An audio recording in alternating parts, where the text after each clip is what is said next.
Oh, no, no, no. I know you guys, you think you've been suffering, okay? You don't make money from this. All right? Yeah, I'm gone for a week. You're like, "Oh, I'm out entertainment." Okay, well, I'm out entertainment too. Also, I'm out like a quarter of the month's income, okay? You do this for free. You fools. That's on you. Hardest job in the world. Well, I will say this, there are easier jobs to do when you have the sniffles. You know, there are jobs you can do when you have the sniffles, and this is not one of them. I mean, if you have like the minor sniffles, but not no. I had a proper cold, and I feel fine now. No COVID. I tested, etc. You know, we're all fine here. But I do have a tendency to get a bad cough after I get sick, and I think I managed to avoid that this time. I'm hoping so. That's my earnest and sincere hope, and you know, we'll see if it pans out. Did you watch the Rezark? No, no, no. I've been sick, sick, like irritation. No, it's a GERD thing. You know GERD, gastroenterominal. I don't know. You finish Hades too, though? Yeah, well, that's one of those things that you can do when you got the sniffles. Yeah, acid reflux disease. Basically, what happens is you have a big pizza, and then you're laying down on your back, like in bed, you know, and all of the stomach acid in your tummy, which is agitated from having eaten all the pizza, because now you're laying down on your back, it goes and it washes right down your throat, and it gets caught right up against your, like right here, and then you feel bad.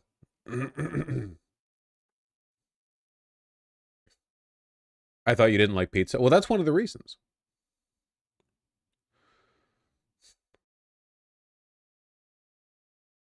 Real, I hate that shit. Yeah, yeah. All sickness is purely mental. There's no such thing as germs. I do believe that. I do believe that. Thank you. I do believe that. Hello, River. Hello, River. Ah, you just want food. You sure that's good? Well, I'm narrativizing a bit. You know, I'm narrativizing a little bit. Guys, today is a special stream. You're not going to believe it. It's a special stream. So, as much as I'd love to do a big, you know, return to form, long, very long stream, at least 4.5 hours, unfortunately for you guys, but not so much for me. Yes, at 1 p.m. PT, or in 1 hour 56 minutes, I'm leaving the stream, but don't worry, I'll be right back, because I'm driving over to an undisclosed location somewhere else in the fine city of Seattle. And when the stream goes live again at 2 p.m. PT, you will see me in the company of a number of PV canvassers, in addition to, I am told, rumors have it, possible mayoral candidate, Katie Wilson, where I will throw wadded up bits of newspaper at her to get her to spill her secrets for a little bit. Field some questions from canvassers, and yeah, it'll be a good time. River, you can't walk in and then not let me grab you. Gonna hold you to that? Well, you know.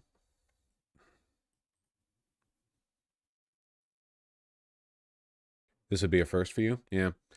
It's unfortunate that I got sick, because I would have liked to have spent the past week hyping it up. Oh, there's River again. River, you must be really fucking hungry. Yeah? You must be like crazy hungry. I had 2 protein bars and a yogurt this morning. Yep, there she got. Yep, just runs right out again.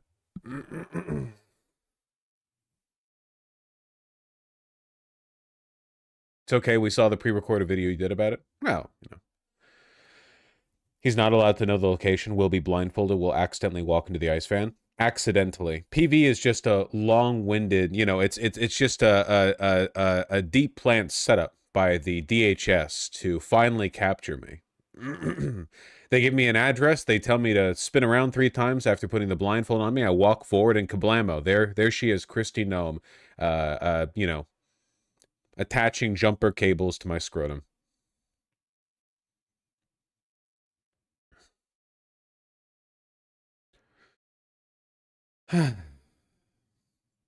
River, you're being crazy.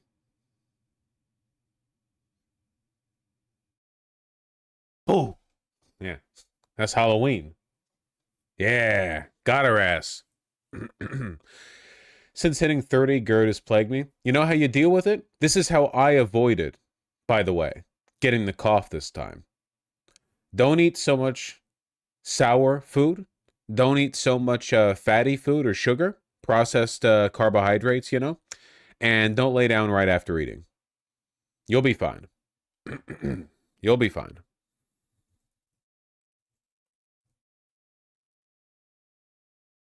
Yeah, don't eat.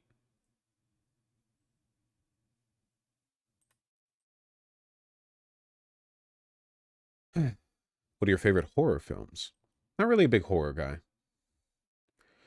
Didn't you eat entire Pez dispensers? No, not the dispensers themselves. If I had eaten the dispensers, it wouldn't have affected my GERD, you know, because Pez dispensers are made of plastic, which is biochemically neutral. You know, it's inert. How many calories in plastic? This is the secret the deep state doesn't want you to know. 0. You can eat as much plastic as you want. It'll never make you fat. You just get a blank-sized lump in your tummy. Why are Pez a thing? Because they're tasty. What the fuck do you mean? They're like a better version of Smarties.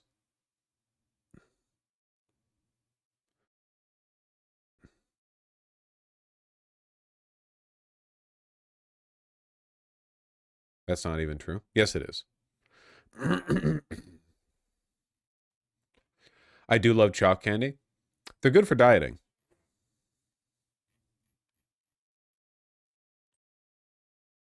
All right. Vosh is still sick, guys. He's not thinking straight. I got really bad news for you guys. I know a lot of you kind of value my insight on political topics. Are you aware of the fact that on Amazon it says next to the big bag of mixed Pez, 5-pound bag, that I've ordered it 20 times? I've eaten about 100 pounds of Pez in my life over the past 3 or 4 years. So if you ever want to know where I get my political takes from, no, it's my preferred like sweet treat, you know? Yum yum. Yeah, I know you're tempted, but don't eat the paper. Don't eat the paper that contains the candy.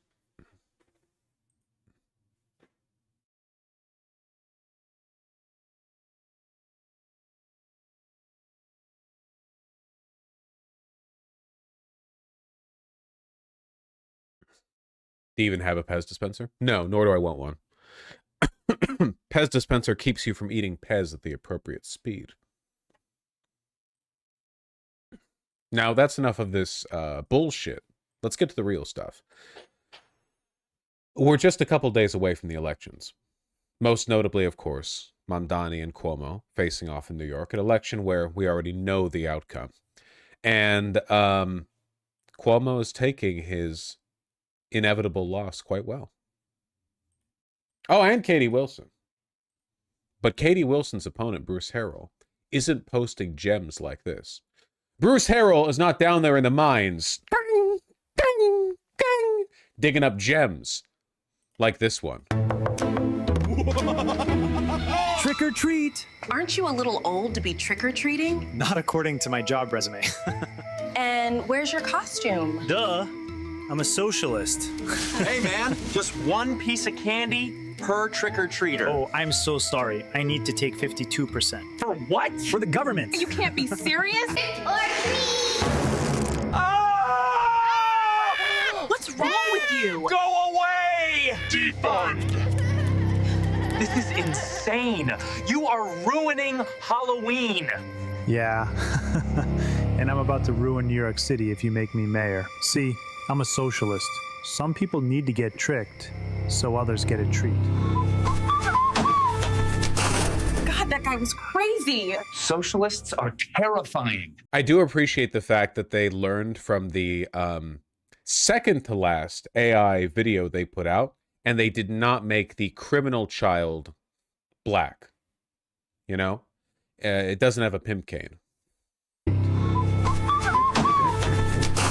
God, that guy was crazy. Socialists are terrifying.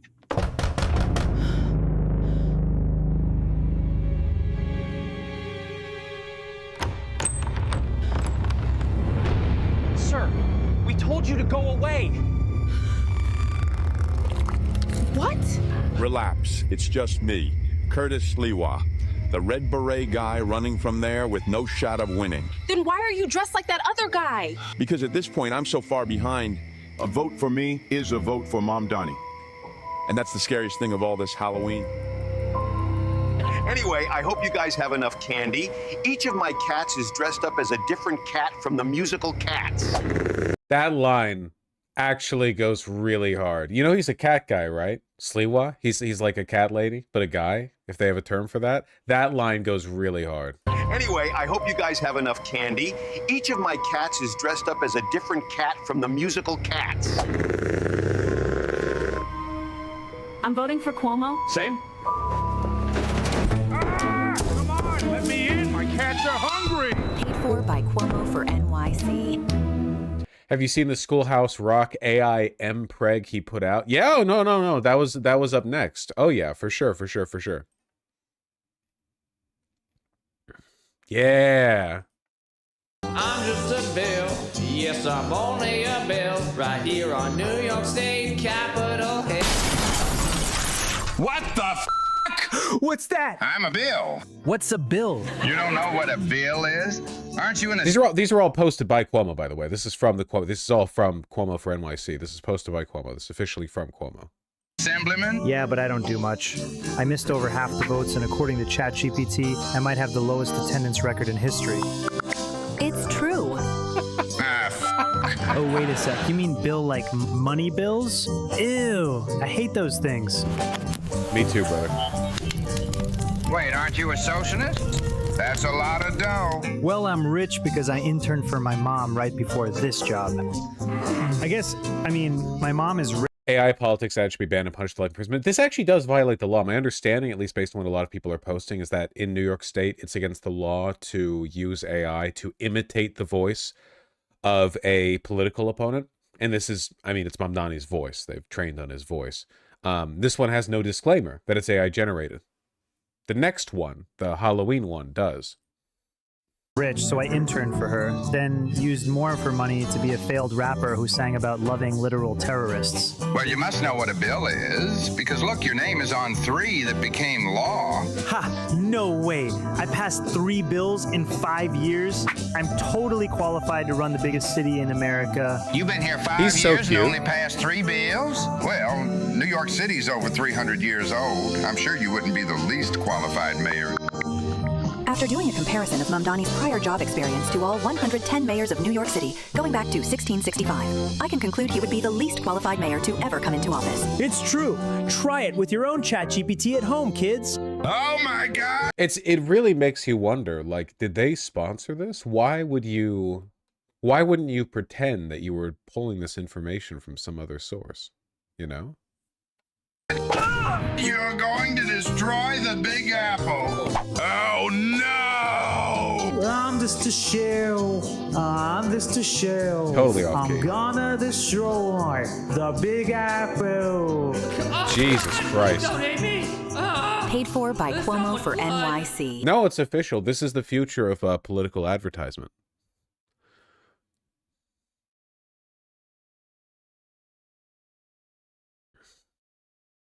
I hate the future. You hate this? This is bad? You don't like this? Thought everyone would like this. We were promised a more intelligent future, you know?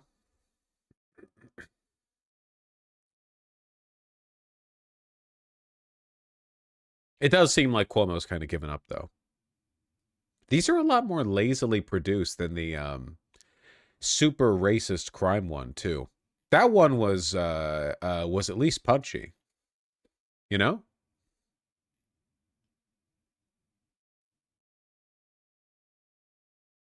far back do you have to go to find that? Did Cuomo actually post that one? No, because they deleted it because of the obvious racism. That's right. That's right. They deleted that one.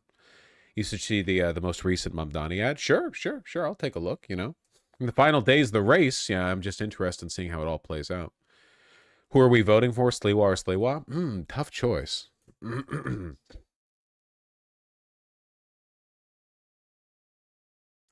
Looking for Saran Mamdani recent advertisement. Where would I find that? Would that be here? This Sunday, I'm running. We're all running to do something that's never been done before. To set a new record. To enter the history books. Just not at the marathon, because my 12-minute, 54-second mile is... We're going to do it at the doors. The current record for the most doors knocked in a single day... 12:54. I don't believe that. I think he's playing it down. 12:54. I don't believe that. I don't believe he is a... That's a 13-minute walk right there. New York history was 200,000. That wasn't by one campaign.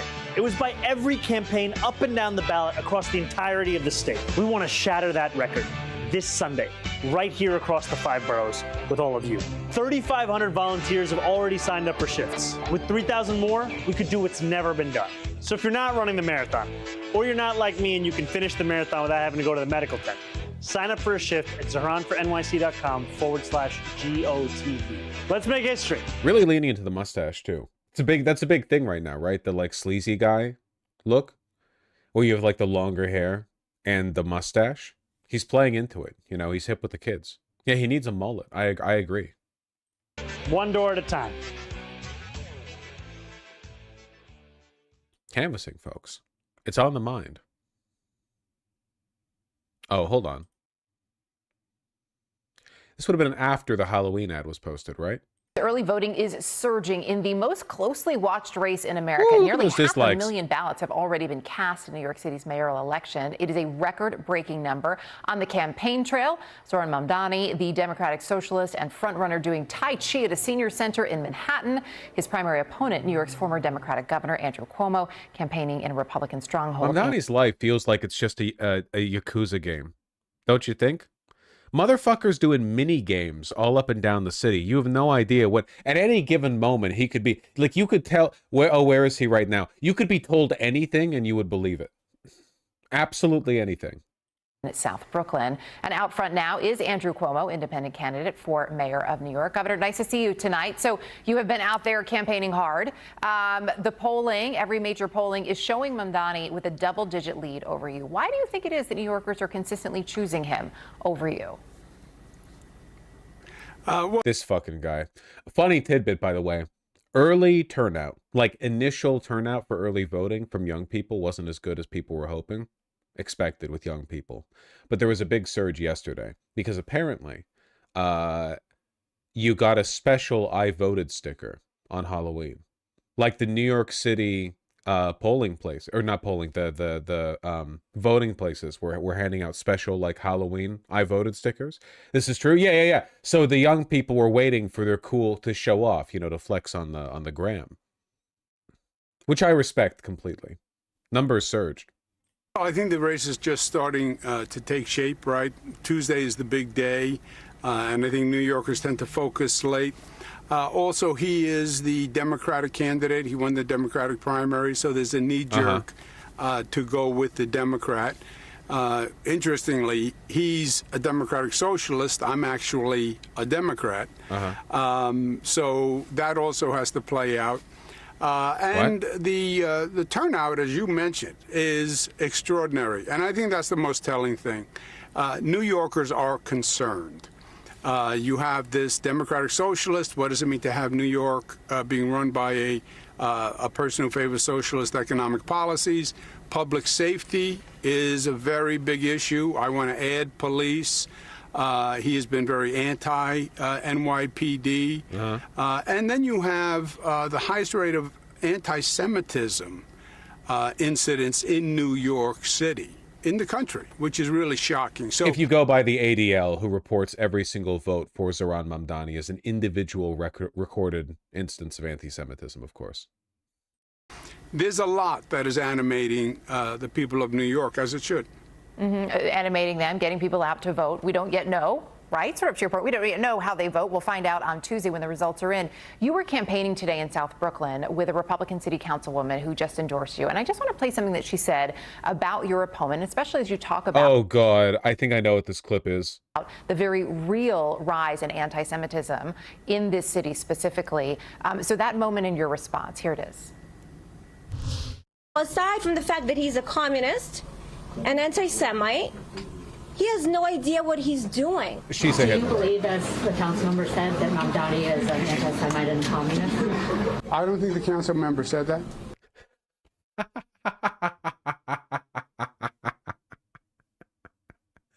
There's no missing context there, by the way. That was the interaction. So, Governor, now that you were able to hear clearly that she did in fact say that, do you agree with her that Zohran Mamdani is anti-Semitic and a communist? Yeah, I didn't hear her referring to him as an anti-Semite. I thought she was referring to him as fostering anti-Semitic sentiment. He has said some highly inflammatory things on the campaign trail. Such a fucking pussy, dude. It's like, you know, he does not believe or care about any of this shit, man. He does not think Mamdani's an anti-Semite. So few of them do. Maybe a couple of the lunatics, but for the most part, they all know it's a cynical ploy. They just don't want to get themselves in hot water by overcommitting to a position, you know? They have to remain, oh, I'm concerned about X. And he has offended the Jewish community. There is no doubt about that. He refuses to denounce globalized intifada, which basically means kill Jewish people. He's refused to denounce a fellow named Hassan Piker, who was a friend.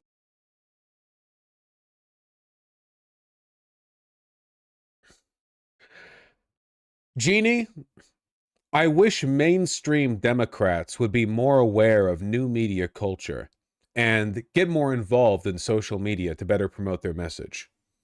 And the monkey's paw curls. Friend of his who said, America deserved 9/11. America deserved 9/11. In New York, every New Yorker was traumatized by 9/11. So these are highly inflammatory and divisive comments. And he's made them and he's stuck by them. He refuses to recognize the right of Israel to exist as a Jewish state.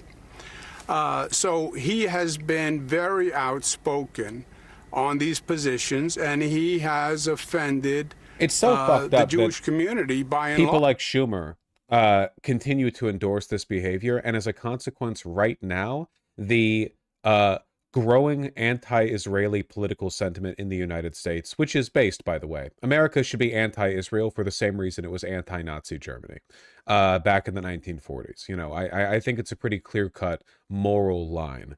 But unfortunately, right now, this obvious moral fact is getting outflanked by the right because actual anti-Semites are taking advantage of the Democrats' like complete complicity on the issue. You know, if you are anti-Israel and on the right, there are pathways for you to express that. If you're anti-Israel and on the left, your best hope is being some like, you know, fringe lefty. If you're in the party, you have basically no room to say shit, man. Even AOC has to bend the knee on Iron Dome funding.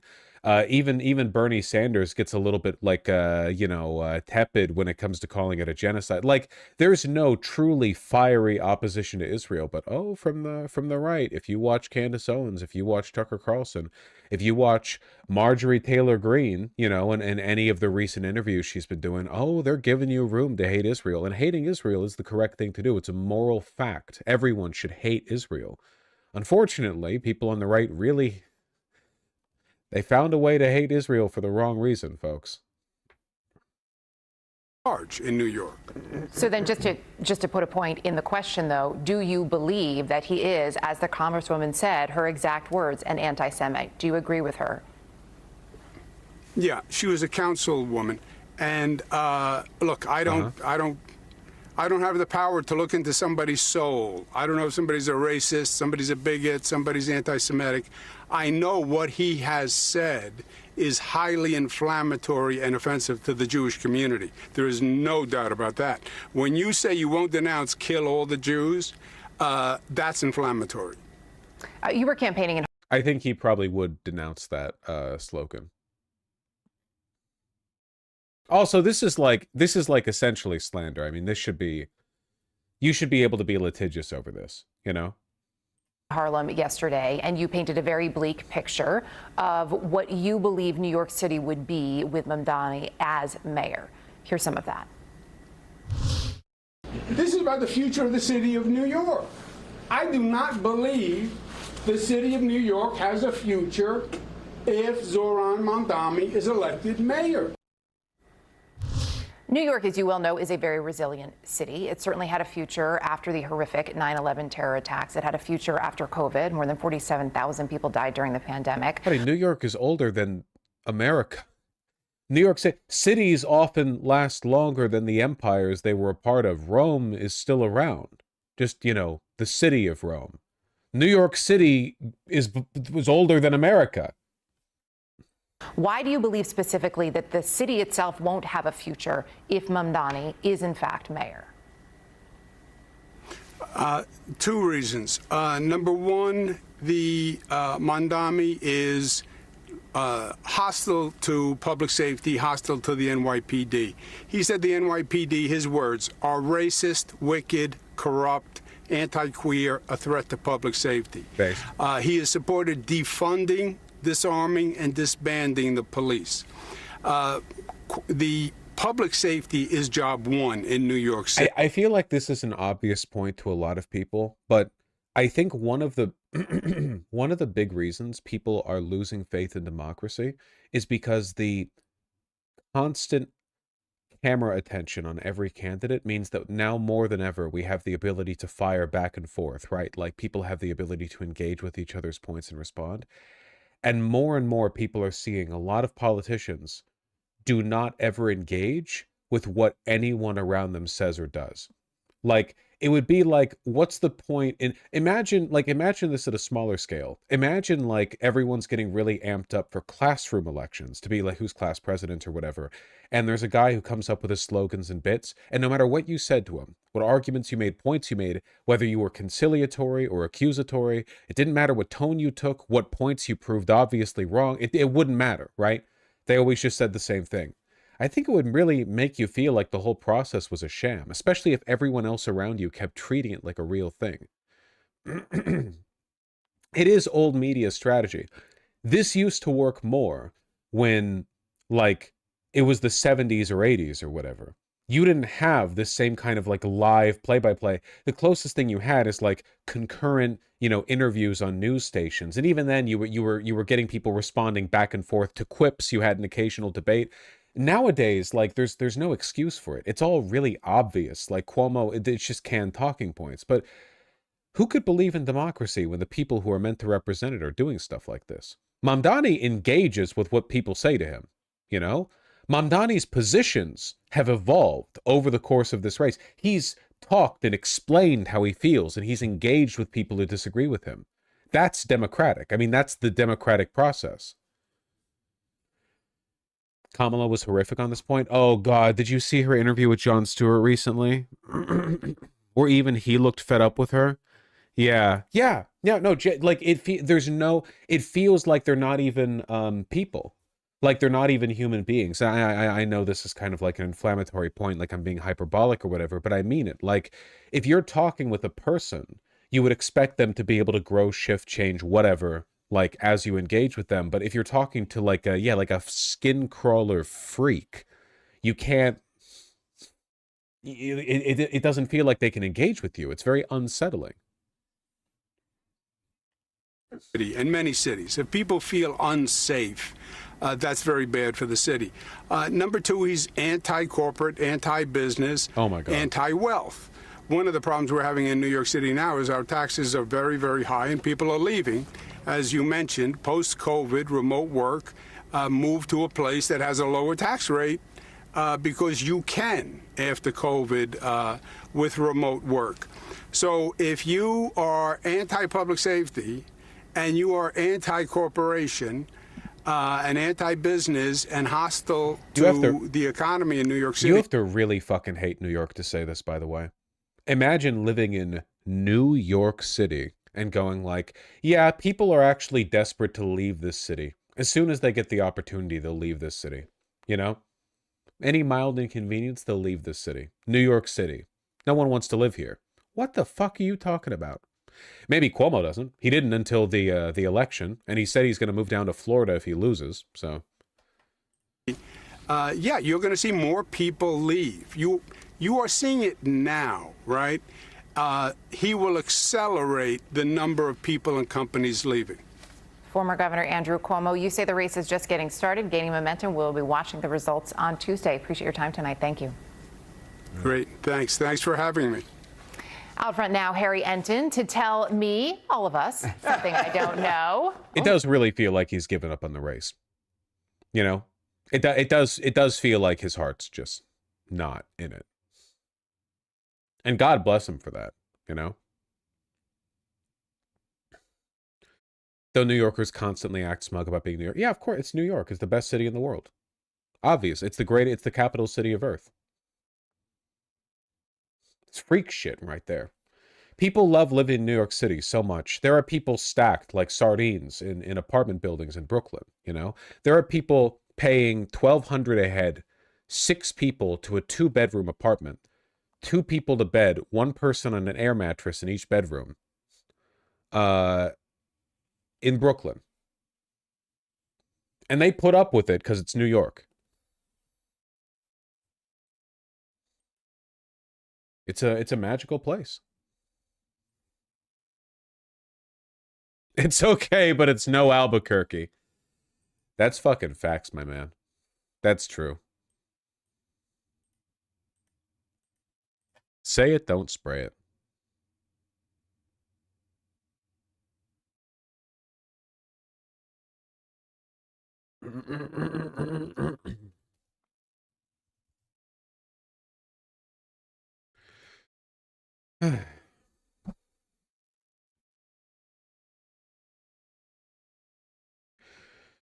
So basically New York, Chicago, Seattle, and Stockholm are the only valid cities? No, there are way more than that, but, you know, New York is special.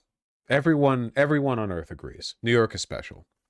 New York is more special than America is. America's pretty special, but New York is the part of America that's most special. America's the most special, or sorry, New York's the most special part of America. If you cut New York City out of America, America wouldn't be that special.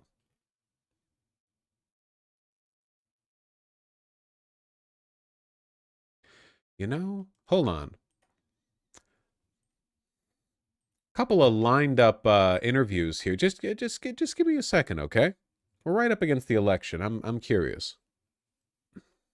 We're now 5 days from Election Day and the biggest mayoral race in the country that could upend all conventional wisdom in the 3-way race. There's Democratic Socialist candidate Zohran Mamdani, heard of this guy, former New York Governor Andrew Cuomo, who's running as an independent, and Republican candidate Curtis Sliwa. All of them have been busy crisscrossing the city campaigning. A new Marist poll out today of likely New York City voters show Mamdani with 48% over Cuomo's 32% and Sliwa's at 18%. Now, the stakes are high if Mamdani is elected. President Trump has threatened to withhold federal funding for the city and deploy National Guard troops here, as he's done or pledged to do in other Democratic-led cities like Washington, D.C., Chicago, and Portland. For months, the president has often gone after Mamdani. We have a communist who's 33 years old, doesn't know a damn thing. Practically, he's never worked a day in his life. And he sort of caught on, right? And I'm not going to send a lot of money to New York. We're not going to ruin one of our great cities, because we'll make that great. We will clean up the crime in about 30 days. And all of these cities, we want to clean them up. We don't like that opposition. But if somebody's going to be a communist mayor of New York, it's a fluke if he gets in. Well, earlier today, I spoke with the Democratic nominee, New York Assemblyman Zohran Mamdani. You should learn from your enemies, man. The way the right reacts, you know for a fact Mamdani is the future of the Democratic Party. Who else are they scared of? They're putting sombreros on Hakeem Jeffries. Who the fuck else are they scared of in the Democratic Party? Who are they responding to in a way that indicates they're at all fearful? But no, I mean, the Democrats just fall right in line, you know? They make the same attacks against Mamdani that the right does. I mean, Jesus, didn't those, if those AI ads from Cuomo hadn't obviously been from Cuomo, weren't they just right-wing attacks? I mean, they were obviously, they certainly didn't come across like, you know, moderate liberal criticisms or whatever. They were just like right-wing hackery. Recently, you know, you heard President Trump suggest he's going to withhold federal funding, possibly send in National Guard troops if you're elected. Andrew Cuomo has kind of amplified that. What do you say to New Yorkers who say, is this worth the hassle of losing perhaps a lot of money in federal funding if you become the mayor? You know, we're already seeing this as a reality with Eric Adams as the mayor, right? The federal administration took $80 million out of city coffers. They suspended $50 million for our city schools, and then they threatened to withhold $18 billion in infrastructure grants. And the most effective way to push back on his threats is to actually name them for what they are and then use every tool at your disposal to take them on. So what do you do if he decides? I mean, we already saw there was an ICE action on Canal Street. They said they were targeting undocumented immigrants who were, you know, selling counterfeit bags, which on Canal Street is kind of, there's a long history of that, obviously. What do you do? I think this is an example of what is unacceptable in this country. I think the first thing that you do is you close the door that Eric Adams opened to the NYPD doing civil immigration enforcement. He said that on national television. The second thing you do... So you would not allow the New York Police Department to engage or to cooperate with ICE or DHS? Not in civil immigration enforcement. We have sanctuary city laws where we've made very, very clear that for a set of serious crimes, there is coordination with the federal administration, but anything beyond that... Even this framing is so fucked. Like, the fact that New York City is a sanctuary city is already known. The fact that they're not going to cooperate in civil enforcement, I feel like the framing here implies that what Mamdani's doing is special or unique. It's already law. Mamdani wasn't the one who said this. The sanctuary city laws, these are all over the country, in progressive, in blue cities, blue states, and it's not like a democratic socialist thing. That I think 172 crimes that are listed, that is something for the NYPD to focus on purely right here in New York City. Leading Republicans are trying to make you, in some ways, the new face of the Democratic Party. I'm sure you heard what Speaker Mike Johnson said. He essentially blamed you, at least indirectly, for the ongoing government shutdown. I just want to play what he said. They're worried about the radical left base that is rising in the Democrat Party, and some of the leading politicians here, including the two New Yorkers who run both chambers, Hakeem Jeffries and Chuck Schumer, are afraid they're going to get a challenge from a Mamdani-like candidate. And so they have to show a fight, and that's what this is about. The only reason they did it right now is because they're afraid of the rise of the far-left Marxists in their party, and they have to show them that they're going to fight. And real people are hurting during this political game, this showmanship. Do you believe National Democrats are afraid of you, and Schumer has not endorsed you? I believe the National Democrats are holding the line right now to actually call the question on the Trump administration, which ran a presidential campaign on the premise of cheaper groceries and is now using the power that they won to make it even harder to afford those groceries. And to hear someone try and pin this on me when what we've actually seen is that Americans just want their health care. They just want to be able to afford their groceries, their day-to-day lives. It shows how out of touch the Republican Party is. There's a clip of you that's gone viral from 2023. Just 2 years ago, you were speaking at the Democratic Socialists of America. You talked about the importance of international solidarity, and this is what you said. And I think that for anyone to care about these issues, need to tie. We have to make them hyperlocal. We have to make clear that when the boot of the NYPD is on your neck, it's been laced by the IDF. Right? We have to make, not specifically that example all the time, but just to say that for working class people who have very little time, who have so many stresses, who are under so many pressures, there isn't that much time for symbolism. We have to make... It's so cool how in America in 2025, you can get in trouble for saying, I hate Jewish Adolf Hitler. And then people are like, okay, I really think you care more about the Jewish part than the Adolf Hitler part. And you're like, no. It's the Adolf Hitler part. And they're like, okay, but what about this? Several years ago, you also said you hate Jewish Adolf Hitler. How do you respond? Like, it's nonstop, man. The fact that the NYPD has worked with the IDF is widely reported on. That's not a conspiracy theory. It's not a fringe leftist theory. It's well known. Materially connected to their life. What does that mean? I mean, that was just 2 years ago. What does that mean that the the boots of the NYPD have been laced by the IDF. It was a reference to training exercises that have taken place between the NYPD and the IDF, and I've spoken again. So do you still believe that the NYPD is basically working in hand in glove with the IDF? No, and I've made... Whoa, Jesus fucking Christ. He didn't say working hand in glove with. It's a reference to the fact that they have worked together, which is an objective fact. It's not a matter of what he believes. It's a widely reported fact. Very clear is those are training exercises that were a concern to me, and what my focus is on working with the NYPD to actually deliver public safety for New Yorkers across the 5 boroughs. And I've made the decision to retain Police Commissioner Jessica Tisch because of her record in being able to deliver that safety. I mentioned that in the sub and somebody called me an anti-Semitic conspiracy theorist. Well, unfortunately, there's a bunch of correct shit you could say about Israel that makes you sound like an anti-Semitic conspiracy theorist. And for this, I completely blame the Democrats, by the way. Like, Israel is a Hitler country. If the Democrats lived up to even a fraction of the progressive intent they claim to believe in, the fact that Israel is a Hitler country would be unambiguously and widely believed among Democrats, and the criticisms of them would be as, like, look at Russia, for example. Russia has notable, well-documented ties to far-right parties all across Europe, including the Republican Party here in the United States. This is not a Russophilic conspiracy theory, or sorry, Russophobic conspiracy theory. It's a fact, you know? There are people who take it too far and believe that, like, Kremlin is pulling the strings over Trump or whatever, but, you know, the fact that they are involved and connected at the very least, this is just true.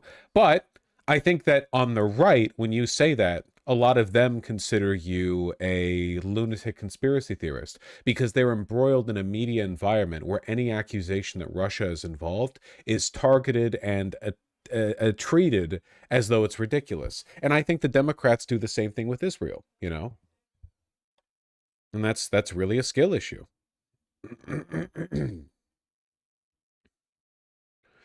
I feel like that's really common among people who are right-wing. You can state general facts. They believe you are ideologically aligned with those facts. I mean, and look, I am ideologically aligned with the belief that Israel is a Hitler country. You know, I'm willing to stake my reputation on that. Famously, I've believed it for as long as I've been streaming, which is why I got banned from Twitch so quickly.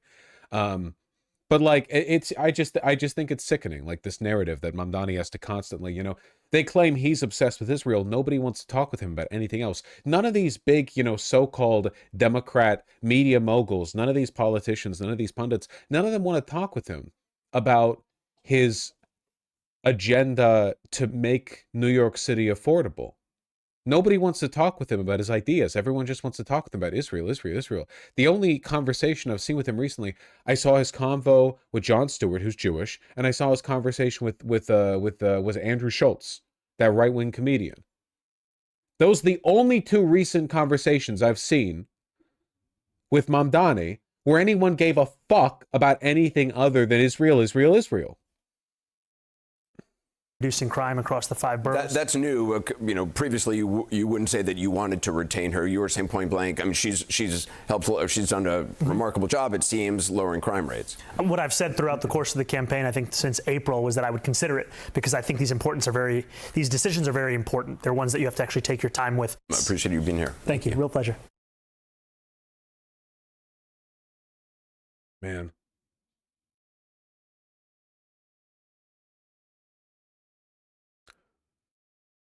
While we're closing this out. Happening right now, an emergency court hearing that could keep government food assistance going for 42 million of the nation's most vulnerable Americans. Yeah, how's that SNAP going? benefits are due to stop tomorrow over a lack of funding from the government shutdown, now in its 31st day. Right now, a federal judge in Rhode Island is looking into a lawsuit that claims the USDA, quote, needlessly plunged SNAP into crisis, even though there are appropriated funds available that could and must be used for those benefits. The Agriculture Secretary denies that claim, saying those funds cannot be used. President Trump is now... I'm sorry. I'm taking the jackass gambit on this one. I hope the SNAP funding gets cut. Fuck this shit-ass free. Nah, it's a lot of people who would, like, starve and stuff. It's like, dude, it's insane to me that the Trump administration is fighting to not use funds that have already been appropriated for keeping SNAP open during a government shutdown for that exact purpose. What the fuck? How does it benefit them at all? Donald Trump right now is literally tweeting about renovating his restroom in the White House to make it more gold. And meanwhile, today's the day a bunch of people aren't going to get their EBT cards refilled. Like, this does not benefit them. There is no world in which this benefits them. It's just political suicide. It's like it's a joke. No political strategy, just unlimited death. Thank God for that. Maybe. Look, we all know the American people will accept unlimited authoritarianism if it means no homeless people in the subways they take, you know? We all know that the American people have an infinite tolerance for illiberalism as long as it comes along with, like, clean roads or whatever. But there are like objective political losses here, you know? Again, it's like those 3 missed meals away from anarchy. I mean, what are we doing here, right? You'd think, if anything, the only places they've been willing to appropriate funds, it's ICE. It's overwhelmingly just ICE. That's the only people they care about keeping funded, because the fucking retard incest baby white supremacist militia members that they've recruited to be a part of their brown shirt squad need you know, money to pay off their child support and wouldn't tolerate, you know, working without pay. Even the military ranks second. Not that, by the way, anybody can afford to pay the military when the government shut down. There is nothing and nobody out there with enough money to continue to pay military wages. Remember that one story of the one Trump donor who, like, donated $100 million? You know how little $100 million is for paying military wages? That's like 5 seconds. Poof. It's nothing. It's nothing.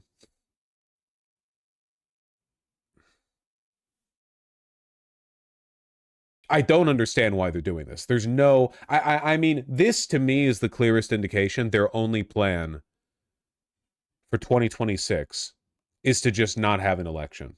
I can't think of any other... I cannot think of anything else. So it's obvious that this is an ego thing. Trump doesn't want to fold, no matter what, which is why Trump has pushed for ending the filibuster, where he's met resistance from Senate Republicans.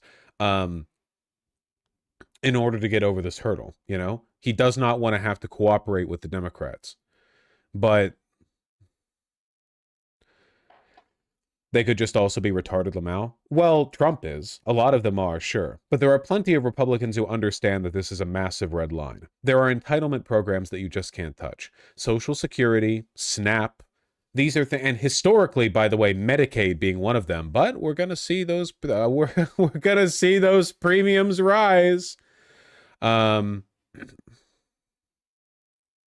Medicare. I don't know. They better have one hell of a plan for stealing the election in 2026 and 2028. By the way, 9 out of 10 states that rely most for SNAP voted for Trump. Yeah, and of course, if you are hungry and starving and your 18 children need food and you relied on SNAP and you voted for Trump, life is a learning lesson. Life is a learning lesson, and you have fallen for it, you know? I'm not saying I'm happy that your kids are hungry or anything. I'm just saying that you failed them and it's your fault. Do you think they would still vote Trump? I think it's basically a statistical guarantee that they would, yeah. Because most of them would think the reason they don't have the money on their cards is because too much money got spent up giving free healthcare to illegals. Calling for Republican senators to end the government shutdown by getting rid of the Did you see those insanely racist AI-generated welfare queen TikToks the far right's been flooding? Oh, you mean the one where, like, a woman named Shaniqua, it's like AI-generated, and it's a lady named Shaniqua, and she's a fat black lady, and she's like, I have 8 kids, and I have no money. My baby daddies have given me no money. Trump, where is my money? And then the right-wingers will share this around and be like, suddenly I don't care that SNAP is being cut. That kind of, those ones. Filibuster, an idea known as the nuclear option. It allows legislation to pass with just 51 votes. The far right's literally wearing blackface for Halloween and posting it online. But listen, okay? They're not very bright. They don't understand what it's going to be like when the woke whiplash turns around. because this country's in for a reckoning the likes of which they can't imagine. All those photos they're posting of them in blackface, they're going to have to be sheepishly explaining at the fucking, you know, unemployment office in the future. All right, I'm telling you, I'm not joking. I'm not being facetious, and this isn't even a fantasy about vindictiveness. It's just how this works, you know.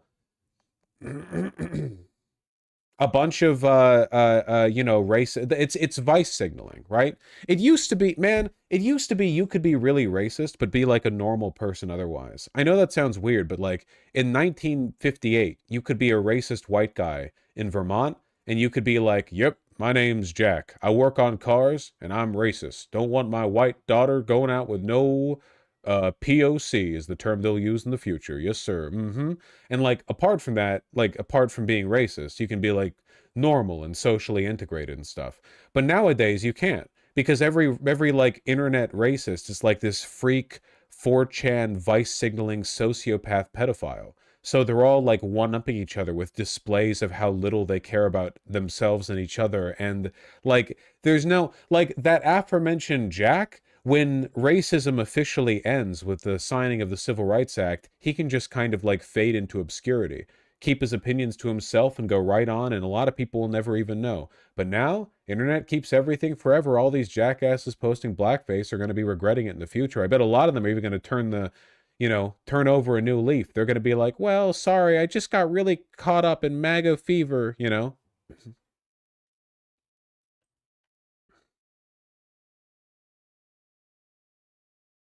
Votes instead of the current threshold of 6. CNN's Jeff Zeleny is here with more on this. Jeff, how are Republicans responding to the president's call to end the filibuster?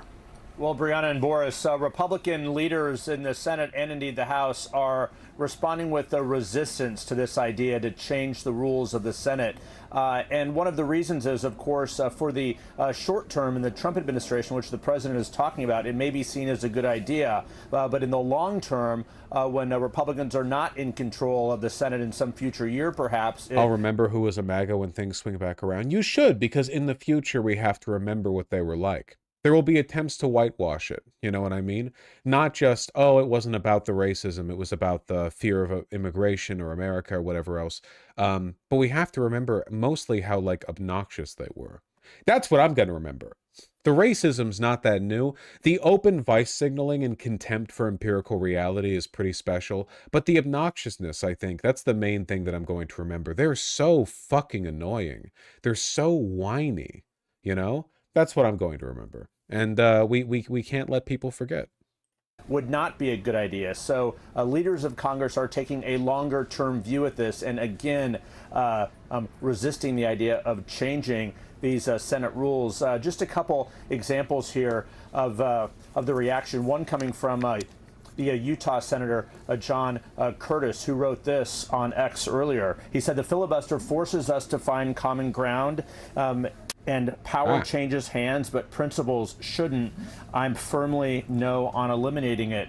Of course, unclear how much common ground is actually being found here. But it was Speaker Mike Johnson, who, of course, is in the House of Representatives, that is not... Did you see that article of a woman that dated only MAGA for a year? That article was like a fucking horror story. That was like a genuinely terrifying... We're talking about the same...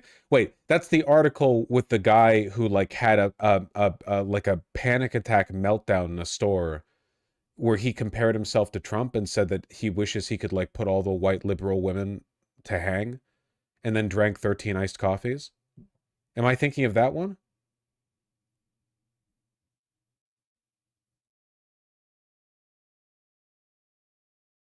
No, I'm not. No one in chat's confirming that that's the one. Pretty big show of resistance to Donald Trump that Senate Republicans aren't willing to overturn the filibuster. Pertain to the filibuster rules. He said that Democrats would take advantage of this in a future administration. If the shoe was on the other foot, I don't think our team would like it. The Democrats, look, they've said what they would do. They would pack the Supreme Court. They would make Puerto Rico and D.C. states. They would ban firearms. They would do all sorts of things that would be very harmful for the country. And the safeguard in the Senate has always been the filibuster. So again, Speaker Johnson seems like a breakdown in the coalition. It's pretty obvious that the hope from the White House is that the Democrats simply never get in power again. Like that seems to be what they're hoping for, right? To say we don't want to overexert our power here because when the Democrats come around, they're going to use it more aggressively. That's kind of a sign they don't think they have it on lock. does not have a say in the Senate filibuster, but Senate Majority Leader John Thune does. He has long been opposed to changing the rules of the Senate, and an aide in his office says he remains opposed to that. So we will see how much the president actually keeps pressing on this, but that has been the one thing that really distinguishes the Senate from the House. It requires 60 votes to get major legislation through. Again, it is intended to breed consensus. We have very few recent examples of that. What consensus? After being absent from the shutdown fight for days, President Trump is back here in Washington after an overseas trip, and he's not wasting any time getting back into the ring with Democrats or members of his own party, for that matter. Late last night, the president took to social media and called on Republicans to go nuclear and scrap the filibuster to bring the shutdown to an end. Let's go live now to CNN senior reporter Annie Grayer on Capitol Hill. Annie, how is the president's extraordinary demand here being received by Senate Republicans? It's a really weird situation. Like, I do think the only reason they're not negotiating with Schumer and Jeffries is because they don't want to come across as weak, and it's just an ego thing for Trump. And if that's the case, they're in an unwinnable position because both sides of things, they're disappointing Trump, right? They're not getting rid of the filibuster, which Trump doesn't like, but they're also continuing this shutdown, which makes Trump look like he can't get a deal done. Like, it seems like there's no way out here. There's no way forward without either negotiating or ending the filibuster, which they don't want to do, which just makes Trump more upset. Well, the top Republican in the Senate, Leader John Thune, has been against this idea, and I just got a statement from his spokesperson saying that Thune's position has remained unchanged even after the president's fresh demands on Senate Republicans. And that is because the 60-vote threshold in the Senate is really the bedrock of the institution. It's what requires both parties to have to work together on issues like government funding. Now, both parties have explored this idea of eliminating the filibuster at various points in time, but have always stopped short of doing it because while it's nice while you're in power to be able to pass your priorities more quickly, if you're ever in the minority, getting rid of the filibuster really eliminates any seat at the table that you may have. So take a listen to how Leader Thune expressed his opposition to this just a few weeks ago. There's always pressure on the filibuster, sure, yeah. I mean, there are folks out there who think that is the way we ought to do things around here, simple majority. But I can tell you that the filibuster through the years has been something that's been a bulwark against a lot of really bad things happening to the country. Democrats would never do this even if Republicans start to do so. That is true. You know, if Republicans took down the filibuster, the first thing Democrats would do if they ever got power again would be to put it back up because they're massive fucking pussies. Which makes me wonder, do you guys think somebody's telling them to do this? Like, oh, hello, River. What power center in the United States, what, I don't know, corporate PAC, what lobby, what politician, who is saying, like, this is a big enough push that Mike Johnson is weighing in on it, even though Mike Johnson is very MAGA aligned and also presides over the House, not the Senate. So what is encouraging them to do this? What's leading them to do this? You know, they can abuse this power and know the Democrats won't return in kind when they take power. They know the Democrats are weak.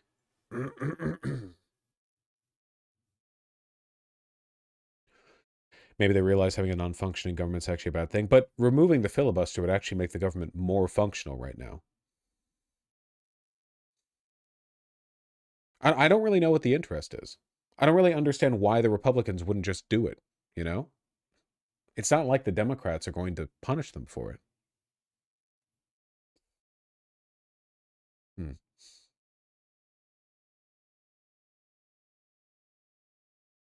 I have to imagine AIPAC and the other MIC groups prefer to have more neocons in power. Maybe. There are probably still a lot of powerful people in government who are awaiting Trump's death and the return of neoconservatism, because Trump has really thrown a wrench in the works of how our economy functions, probably to the detriment of a lot of people. So now the question is what Trump's demands are going to do to the beginnings of bipartisan negotiations that were starting to happen on Capitol Hill. It really throws a wrench into the beginnings of goodwill that was starting to develop between Senate Democrats and Republicans. But the Senate is not in session today. Fucking what? Beginning of goodwill between... What the fuck are you talking about? And the pressure to come to a deal to end this government shutdown is only mounting. The real pains of this shutdown are building. Federal workers continue to go without pay, and starting tomorrow, over 40 million Americans are going to lose their food assistance and start to go hungry. So the pressure is on, and the president getting involved with this demand doesn't seem like there's broad appetite among Senate Republicans, but shows that he understands that the pressure to act and create an end to this stalemate is only building, Pamela. All right, Annie Grayer, thank you so much. You mentioned the filibuster. This is fascinating because President Trump didn't just kind of tweet like 2 words. He put an entire long post up. This is just part of it. It's now time for the Republicans to play their Trump card and go for what is called the nuclear option, get rid of the filibuster and get rid of it now. This is something that the Senate Majority Leader, John Thune, told me recently on this program. Most other Republicans, even Mike Johnson, who isn't in the Senate but has an opinion as Speaker of the The House. Dem state AG suing to get back funding for SNAP has made the Dems look really good, TBH. Yeah, I know. I don't understand why they're doing this. It's politically disadvantageous. They're winning nothing right now. The Republicans are only losing on this. They're only losing. There's nobody is being swayed over to the right because of this. Just said this morning he thinks that's a bad idea. And how rare is that you're hearing from both Republican congressional leaders that they are not on the same page as Trump?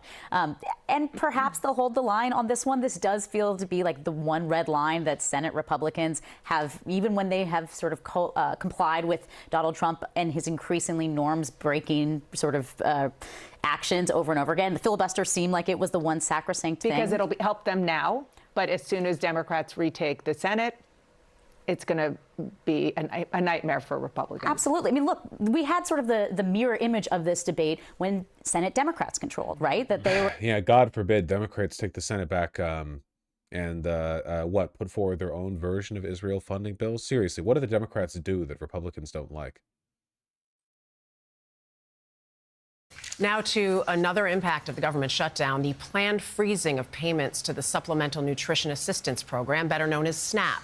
The program assists some 42 million people, 1 in every 8 Americans. The Department of Agriculture was set to run out of funds for SNAP today, which led to a surge at many local food banks. But a pair of court rulings yesterday appear to be keeping those benefits in place, ordering the Trump administration to continue the funding. Willie James Inman is traveling with the president in Florida and joins us with more. Willie, good morning. Dana, good morning to you. Today marks just over 1 month since the start of the government shutdown, and now millions of Americans are feeling the impacts of the political stalemate.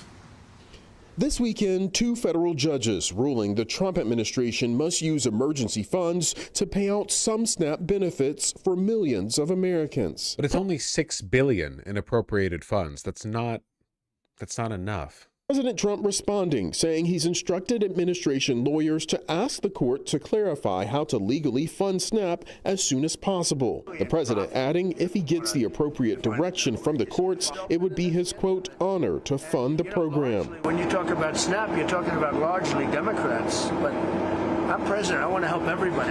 I wish his brain was just a little bit more melted so he could have said blacks. You know? If it was just a little bit more, just a micron more liquid than it is now, he would have said blacks, and it would be a funnier world.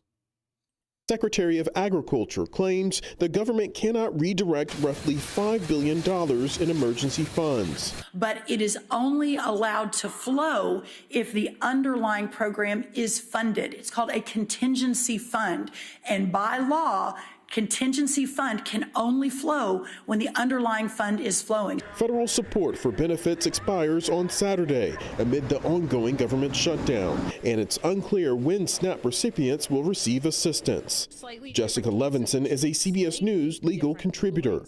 But in both cases, we have judges either granting or leaning towards granting temporary restraining orders to force the Trump administration to pay people SNAP benefits. With no apparent end to the shutdown in sight, President Trump is now calling on Republicans to use their Trump card and get rid of the filibuster. But a spokesperson for Senate Majority Leader John Thune says there would be no change in Senate procedures. So prior, Trump either did not care about SNAP or thought that it was only like black Democrats who were on SNAP.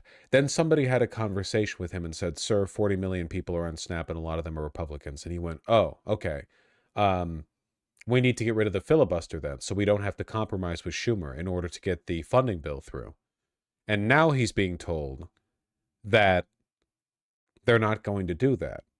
So why isn't he allowing the appropriated funds to flow to SNAP? I have no idea what they're doing, man. Genuinely, it's a fucking clown show over there. I have no idea what their play-by-play is looking like. I have no idea.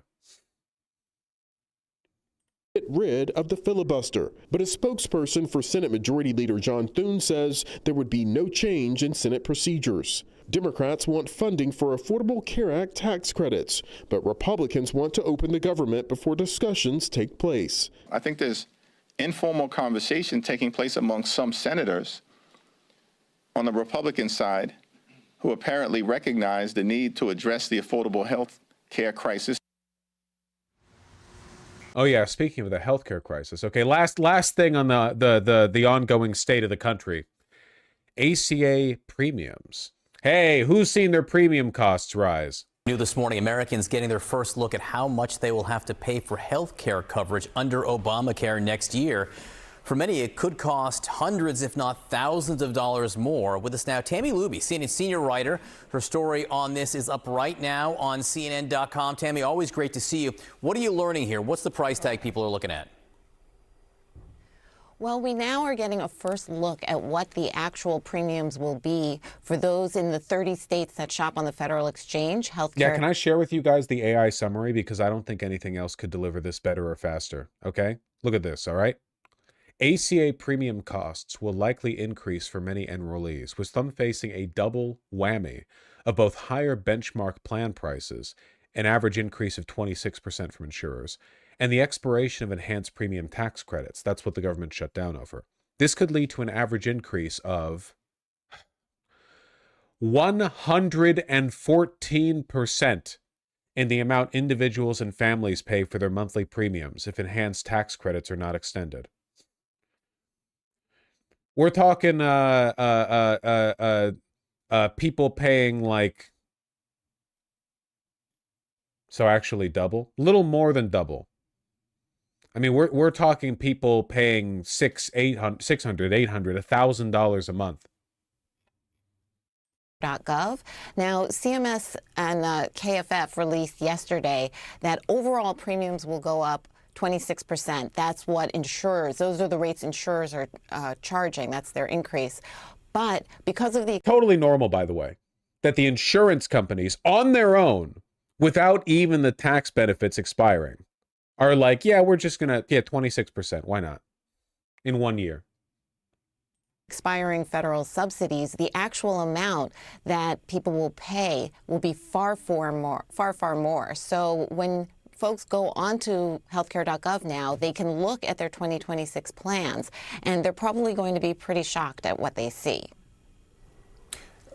When you say pretty shocked at what they see, and when we talk about the failure to extend the Obamacare subsidies, how much more roughly? And I know it depends on each plan and it depends on the individual, but what are we talking about here? If it's a 26% increase on overall premiums, they don't have the subsidies, which... Here we go. I found a map from NBC. So this data is presupposing, because, okay, for those of you who don't live in America, our healthcare system is psychotic. It's incomprehensible. Nobody understands how it works. Nobody does. If anyone tells you they do, they're lying to you. All the numbers are made up. And everything varies so much, person to person, year to year. It's a nightmare, okay? So this map shows insurance premium increases for a family of four with an income of $130,000. It's not that much. These people would qualify previously for the healthcare insurance tax deductions. $130,000, that's what, 65,000 per parent? You know, okay, so you're both in your 40s or 50s, that's fine. You know, that's a reasonable income, all right? Estimates are based on a family with two 40-year-old parents with two children, 10 and 5 years old. The insurance plan used is the 2026 second lowest cost silver plan for essential health benefits. So this is just a silver plan, not a gold plan, okay? This is just a regular middle of the road, not a bronze plan, but middle of the road option, okay? So let's take a look. With enhancements and without enhancements. $11,000 a year, $23,000 a year. So with the tax benefits, $11,000 a year. What is that, 8-9% of your annual pre-tax income? Just for your health care. But now, oh, buddy. Oh, buddy. Look at Alaska. Without enhancements, $40,000 a year. Now, again, by the way, this doesn't make your healthcare free. This is just the premium for the healthcare plan, where you still have to pay an out-of-pocket cost, and then, even then, the insurance company only pays for a portion of the cost of your procedures up to a cap, after which you're out. You have to pay all of it yourself.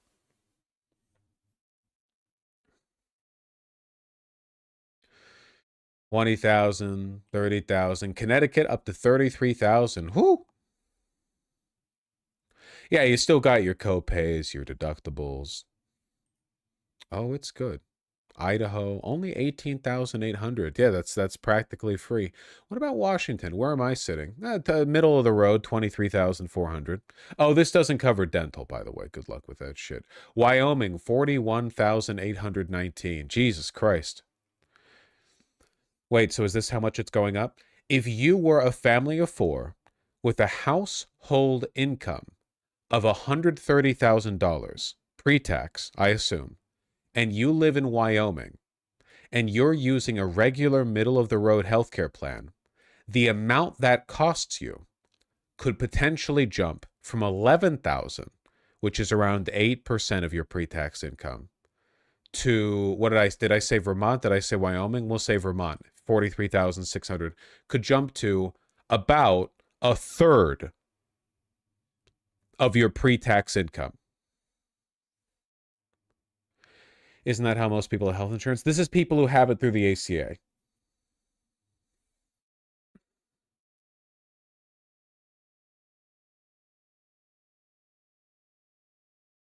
Which is tens of millions of Americans.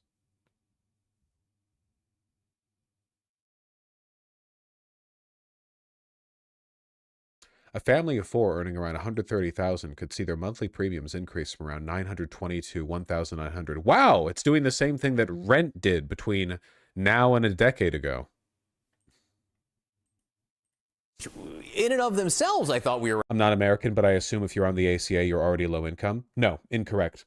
Tons of people benefit from the ACA. But these what we're talking about is the expiration of the ACA subsidies, the tax benefits, which you can benefit from if you make up to 4 times the federal poverty limit. You know, basically, if you're not upper middle class or higher. Or in other words, you know, the people who need the tax credits the most. This combined with snap cuts is like artificially recreating the conditions of the Great Depression in a lab and unleashing it on the country. Yeah. Estimating could cause people 30% increases. Right. Well, the insurers are raising their rates by 30%, but actually, according to KFF, the amount people are paying could actually more than double. They're thinking that the premiums that people actually pay because of the expiring enhanced subsidies will go up 114%. And there really is no way to say what the average will be. You know, it could be hundreds, thousands, as you say, but people will actually, you know, people have been hearing about this for a long time, but many people until October did not actually know how much more they were going to pay. But now those numbers are actually available on healthcare.gov. Window shopping opened late yesterday. And for those who live in states that run their own exchanges, they can go to their state exchanges. Most states, many states have opened up window shopping, although not all. But open enrollment starts November 1st. So on Saturday, it'll all be evident. It's just around the corner, just a few days away. And I do partially blame the Democrats for this, of course. The Affordable Care Act was a massive bailout for insurance companies, essentially. Oh, yeah, everyone will get on your insurance programs, and oh, they'll be unaffordable? Well, that's okay. The government will cut the check, you know. We'll pay. Oh, well, the individual citizen will still have to pay an obscene amount for your shit-ass, ineffective health insurance. You know, your HMO where you have to wait a month for a referral, whatever, okay. But we'll pay the other, 60%. Sounds like there'll be some serious sticker shock. I didn't ask the question well, but you gave me the answer I was looking for right there, Tammy, which is that people could see the cost doubling here. Yes. They will know Some shortly. states have said almost tripling. Staggering costs. All right, Tammy, thank you very much. With us now is Senator Chris Coons, a Democrat from Delaware. Senator, thanks so much for being with us. You hear that estimate where people can have their health care costs doubled. So as you sit here, some 30 days into the shutdown, the government's still not open.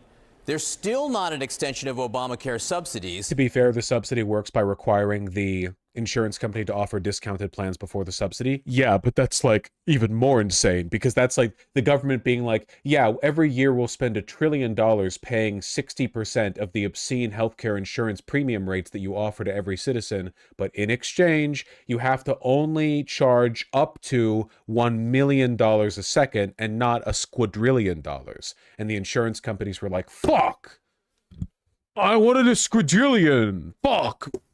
Fine. So what has been gained in this shutdown?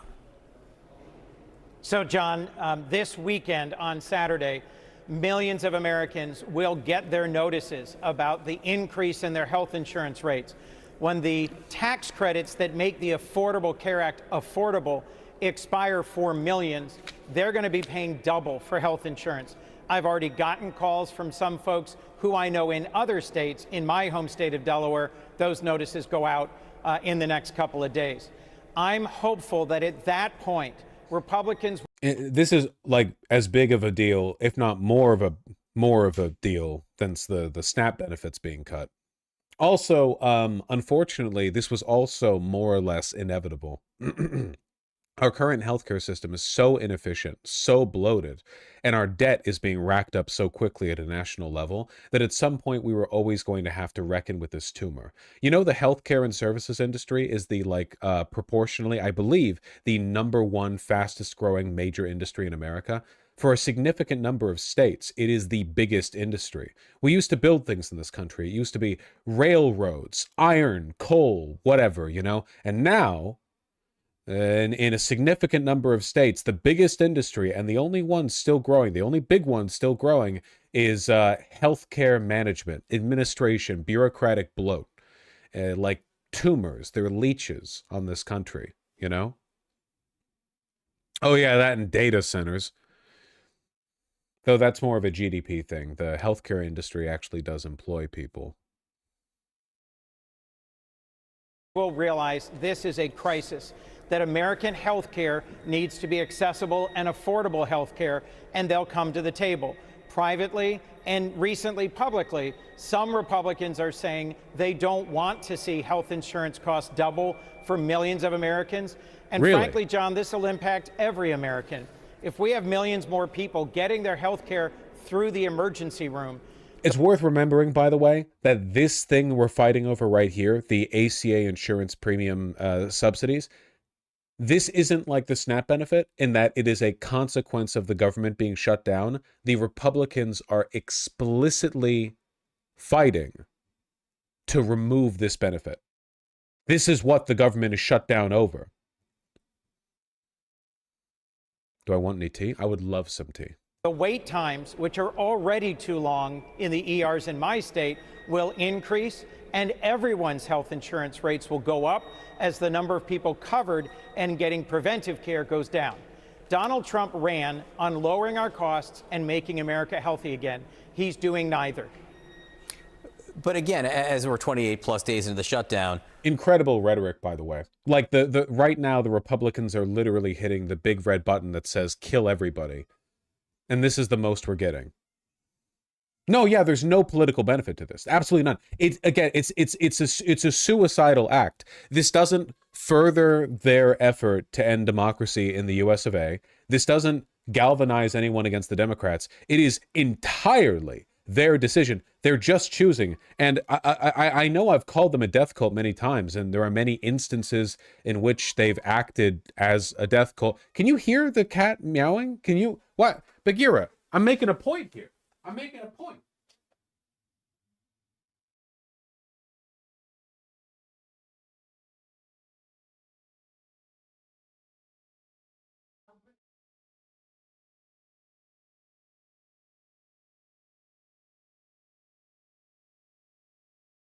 I couldn't find her. I couldn't find her. She's in the goddamn walls. She's in the goddamn walls.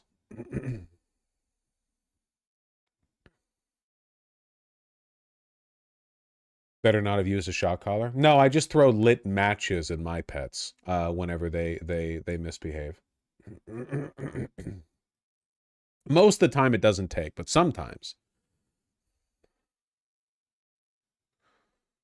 What has that done right now to extend these Obamacare premiums?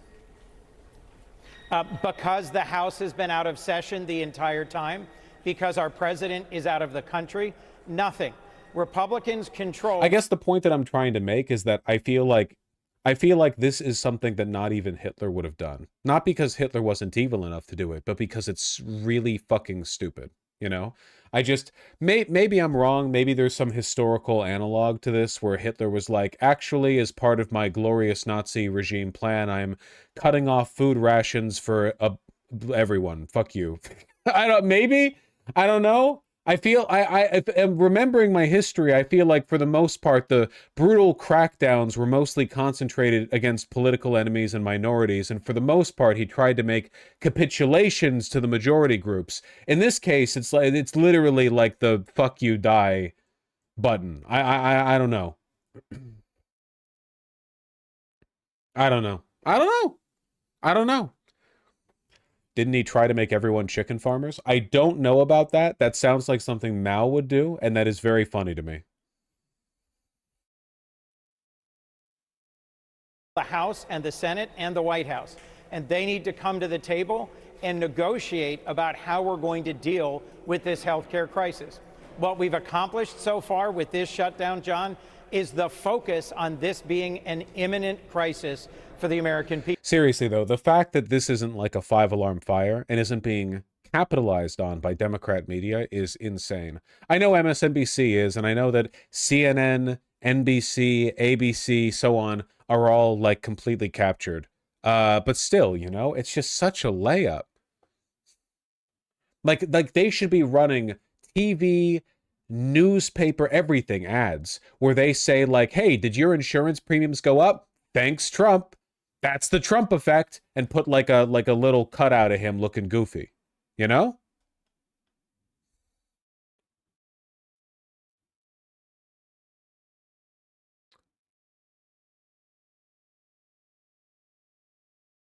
I don't know. Air traffic controllers across the country were supposed to get paid today. Instead, they're getting this. Take a look at pay stubs showing $0 deposited to their bank accounts. The first full paycheck they've missed since the government shutdown began 28 days ago. Now, as some airports are dealing with these staffing shortages, some travelers worry their own flights could be less safe. I know that there was at least one crash out of here not too long ago, and there was an issue with the air traffic controllers then. And now that we have the government shutdown, I don't think that that's made it any better. CNN's Pete Muntean is at Reagan National Airport, right outside of Washington. I'm curious to see if Fox News is covering any of this. They post so much. Oh, God. Did you guys see the fucking Jean-Pierre interview? Oh.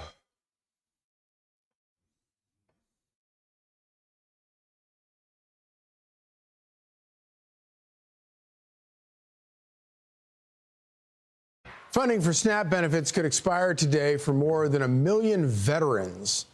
A federal judge ordered emergency funds to pay for SNAP yesterday, with President Trump saying... Why are we resuming nuclear testing? Trump said he wanted to, but he thought the Pentagon manages nuclear testing and not the DOE. So I think he just said it. Nothing's going to happen. Saying, quote, I do not want Americans to go hungry just because the radical Democrats refuse to do the right thing and reopen the government. Therefore, I have instructed our lawyers to ask the court to clarify how we can legally fund SNAP as soon as possible. Retired Army Lieutenant Colonel Jim Whaley is CEO of the veterans advocacy group Mission Roll Call. He joins us now. Lieutenant Colonel, thank you for joining us this morning. So what are you seeing on the ground there? Is this the only context in which you want to talk about the SNAP benefits being lost? Ooh, rah, our veterans are on the street.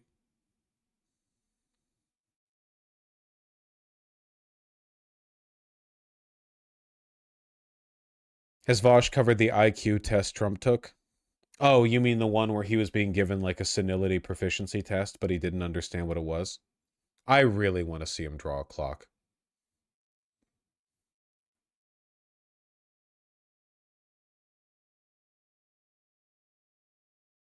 More fallout over Biden's failed border policy after an illegal alien with prior DUI arrests is charged with the hit-and-run death of a 14-year-old in California. Officials say the suspect was arrested for 2 separate DUIs under the Biden administration, but because they were misdemeanors, they didn't try to deport him. He's now accused of hitting 2 teens with his car earlier this month, facing charges of killing this high schooler and hurting another teen before driving off. Well, hold on. If Fox News viewers were consistent, wouldn't they go like, oh, well, this kid's clearly an illegal too? 1 for 1? Here to react, Got my National eye on Border this. Patrol Council President Paul Perez. Good morning, Paul. This is yet another What the fuck is the green line? What's this? Sanitation workers? What's the thin green line?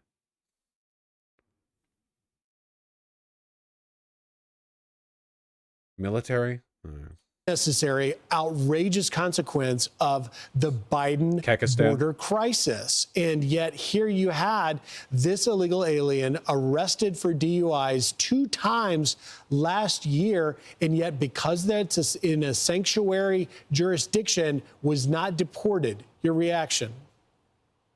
Yeah, this is what's Customs is green. Ah, CBP, gotcha. sick about the damage that President Biden and his administration did to this country.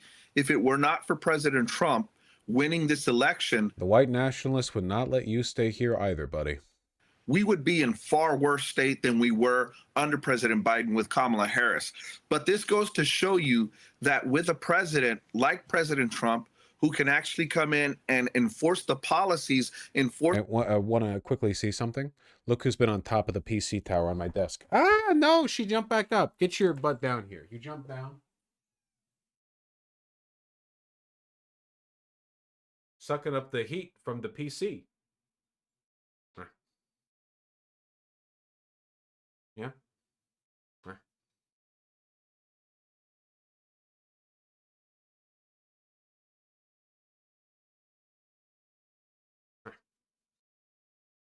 All right, get back up there. Get back up there.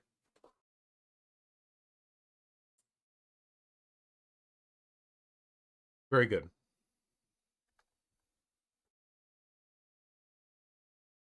the laws that are on the books, we can secure this country. We can get everybody out of the interior. We can control the border. But this is just another disgusting act by the Biden administration, not allowing police to work with ICE, not allowing our agents to go into these sanctuary cities and arrest these people. And you What does that mean? I don't know, and I don't know why I'm watching this. You know what I do know that I want to watch in the remaining 30 minutes that I have in this stream before I end for 1 hour to drive over to an undisclosed location before the stream will resume, where I will be speaking to mayoral candidate Katie Wilson, along with canvassers from Progressive Victory. I want to look at this. You know, more and more members of the Trump administration are living on military bases. That's a fucking sign. Meanwhile, back in Washington, we talk about a sign of the times. Administration officials increasingly are facing so many very serious and violent threats that they find that the only option they have is to actually move their families and themselves onto military bases. Here's the list of some of the notable acts of political motivated violence. Of course, you had June 2022, the plot that was thwarted against Supreme Court Justice Brett Kavanaugh. Haven't heard of it. Paul Pelosi was attacked in October. Oh, the Paul Pelosi attack. Does that count? Is that an act of political violence? Does that count? Why put that up there when you all think that's a joke? What's the point of putting that up there? October of 2022. Obviously, you have the assassination attempts on President Trump. Both Those of were them. faked. You have the arson at Pennsylvania Governor Josh Shapiro's home. I wasn't there. I didn't see shit. Yeah, and you have, of course, the Charlie Kirk assassination. And I Haven't think heard the of it. Charlie Kirk assassination was such a shock to, especially to anybody who is in public life, that you could go with security to a university and simply have open debate, and you get shot in such a horrific way. Like a bitch, expert, investigators claimed. Yeah, a bunch of Trump officials are living on military bases now. I think, okay, so hold on, wait. Trying to find a list. Stephen Miller, Marco Rubio, Kristi Noem, and others have taken over homes that until recently housed senior officers. I think that in part this is paranoia. Like, they're aware of the fact. Okay, you know how a bunch of billionaires have built like doomsday bunkers because they all think the world is ending, and because they're all evil people, they're uninterested in fixing the world. Instead, they just want to survive it and live in like a paradise with robot butlers and stuff until they die after it falls apart. I think a lot of Trump administration officials also kind of think that, but they also can't conduct their day-to-day government responsibilities from like a private island bunker, and it would also be a bad look. So they're doing the next best thing, which is living on military bases. Interesting, right? I don't think it's actually because of threats of political violence. Every major political figure since the dawn of time has faced threats of political violence. Obama was probably getting death threats up and down, top to bottom. Okay, like, first of all, the FBI and the Secret Service are on that shit, okay? If you're in the presidential cabinet, the idea that you're not being covered is ridiculous, okay? You literally have the best guys on it. I don't believe there's like a credible threat to their lives here, I do think they're paranoid. Like, Hegseth is super paranoid. Remember, we were reading an article about that like a couple of weeks ago. Hegseth is so paranoid about political violence against him that he is he's pulling security away from other top-level Pentagon officials to protect him. Like, there's actually a deficiency in the number of top like Pentagon security officials because he's surrounding himself with them. And this is something I think that historically autocrats have always done, right? Like the famously evil kings, emperors, and dictators, they always get really massive like bodyguard personnel squads because they no longer believe in the people, I think it's very telling that people like Bernie Sanders, who's gotten plenty of hate and plenty of death threats, Bernie Sanders takes the fucking subway to work. Like, it's a million videos and pictures. Bernie Sanders, to get to the Capitol building, Bernie Sanders will like take the DC Metro and then like hop over there. He's a senator. He's been a senator for decades. Mamdani gets a ton of death threats, and yes, he does have security, but he's still incredibly out there, very open, very public. I think evil people are more paranoid. Not that if you're paranoid, you're evil necessarily, but I think that they view the world more cynically, and they're aware of the fact that they're just here to plunder and loot the country, so they don't have any high-minded beliefs about, how they'll be remembered, or about, like, the truth of their actions shining through. They're aware of the fact that they offer nothing and are there only for themselves, so they don't really have high expectations of other people. And they do know that other people hate them, which is true.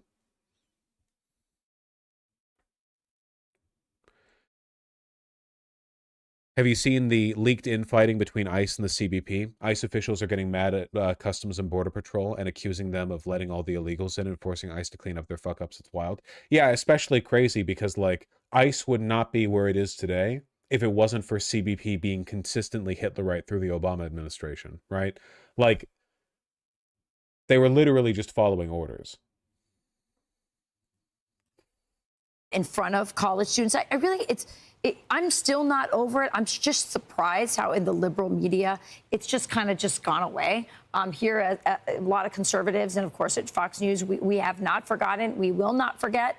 But it has just gone off the pages like, oh, just another day. But the people who are not forgetting, especially, are those in the public. Have you seen Kristi Noem's been squatting at the residence meant for the head of the Coast Guard? Yeah, we just said Kristi Noem's one of the people. Yeah, they're occupying like senior military leadership housing, you know, presumably just kicking the old guys out. And so one of them is Stephen Miller. This is the Atlantic saying Stephen Miller joined a growing list of senior Trump administration and political appointees, at least 6 by our count, living in Washington area military housing, where they are shielded not just from potential violence, but also from protests.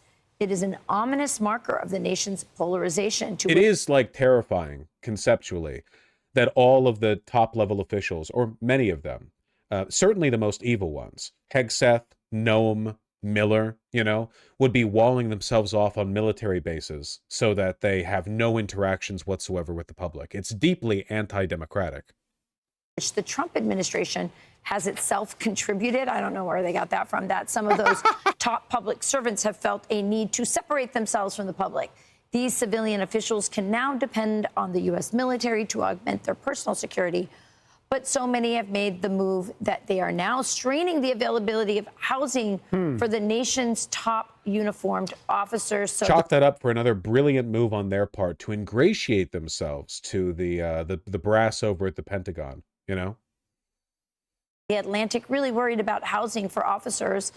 They don't seem to care about the fact that, well, military aren't getting paid during the shutdown, but okay. Ooh, really big. Why are you going to use a quote from the Atlantic to talk about this and then get like defensive about the objectively correct? I don't see the Atlantic writing articles about our veterans on the streets who don't have houses. So it's good on the Atlantic for pointing this out, but they do miss the point, Rachel. I mean, look, I cannot remember a time in my adult life that the threat of political violence was higher. And that is very sobering. And to see, you know, we've had in the past some defense secretaries, Bob Gates, Jim Mattis, live on military bases. That's not unusual. But now with people like Stephen Miller moving into the military because of threats on his life, it is akin to, in 2023, the mayor of Tijuana had to move on to a Mexican military base because the cartel was openly saying, we are going to kill you. These are the threats that Stephen Miller and Katie Miller and their children. God, he looks so fucking evil. There are like no good photos of this man. I really do think that evil warps your face. There are no good people in politics, people who have, you know, fastidiously dedicated their life of public service to the betterment of this country and the people within it, who have faces like this. There just aren't. There aren't. I'm sorry. I do believe it. I genuinely believe this. It's not a joke. It's the vein in his head? No, I think it's a lot of things. The vein in his head doesn't help, but I mean, it's the contemptuous experience. He's just evil. Are getting, and it's really a moment that seems unprecedented in terms of the political violence in our country. I think the kid part is a really important point. Like, look, like you can't see the vein here. Does he not still look incredibly evil here? Like, yeah, it's not just the vein. I mean, I know Jen Hegseth and Pete Hegseth made that move onto the base. Kind of made sense. They're part of the military, but also the kind of freedom their kids can have from harassment and the safety they need now because of this very violent environment we're in. Yeah, indeed. I'm Steve Doocy. Brilliant stuff. I'm surprised they even want to cover this. It's just, it doesn't make them look good. It's Fox News comments. I don't know why I'm looking at these. Oh, MSNBC covered this story. White House Deputy Chief of Staff for Policy Stephen Miller and Homeland Security Secretary Kristi Noem now live on military bases. They are among at least 6 senior Trump administration appointees to do so in the Washington area, leaving them both isolated from the Capitol they help govern. And I wish MSNBC had a more professional setup. The reason why I default to CNN so often is because I feel like they just, I don't know, they just feel the most newsy. I mean, it is CNN, in fairness. They have a legacy there. But MSNBC always feels so diminutive relative to the size of the network. Sheltered from political violence, but also protest. Joining us now, staff writer for The Atlantic. Pictures run. These are pretty nice houses, but... Like, you shouldn't full screen when you have somebody calling in via Skype or whatever, you know? You should have them picture in picture. You should... Yeah. In my opinion. They also have like 1/5 the money. They have enough money.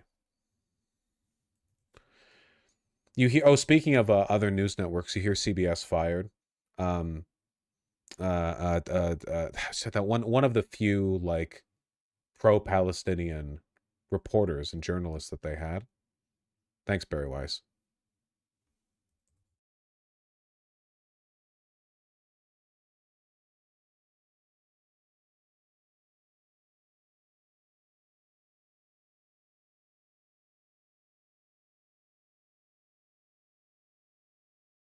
They had any left? Yeah, I know, right? Man, fuck, I don't got a lot of time. Here, I had this clip up. I really wish that I could watch more of this, but unfortunately, I'm pretty sure the weekly show with Jon Stewart is covered by YouTube Content ID. The Republicans are selling a product they don't believe in. Right. But Democrats aren't. So how does that square? We need to do better. Oh. I mean, this is... I guess we're done. But we do. It was like that the whole goddamn time. I wish I could watch the whole thing with you guys. It was insufferable. No guarantees on me encouraging people to vote for her if this is the candidate they pitch up for 2028. I can't do it, man. I can't do it.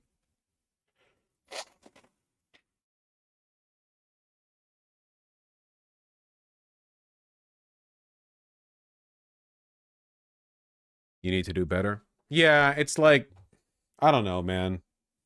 The vote blue no matter who thing really feels like the Democrats are running with it, like, spitefully. You know what I mean? It'd be like if I told my shitty kid, like, listen, I don't support your drug habit and I need you to get off of it, but I'll support you as a person no matter what. And the next day they show up with their head shaved and they have a swastika tattoo on their chest. They're like, okay, let's see you support me. And I'm like, I feel like this agreement requires us both to be acting in good faith here. You know?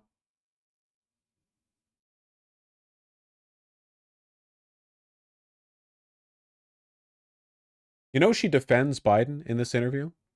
She defends Biden's ability to run.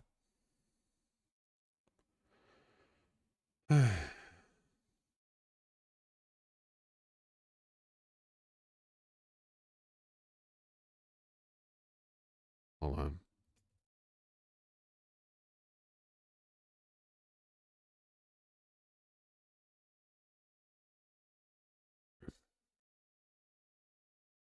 You know what? I actually don't think I have time to cover the I don't think I have time to cover the thing. The Tucker Carlson Nick Fuentes thing some more, because there's been more developments, but I don't think I have time. I have to leave like in a you know, pretty much on the dot.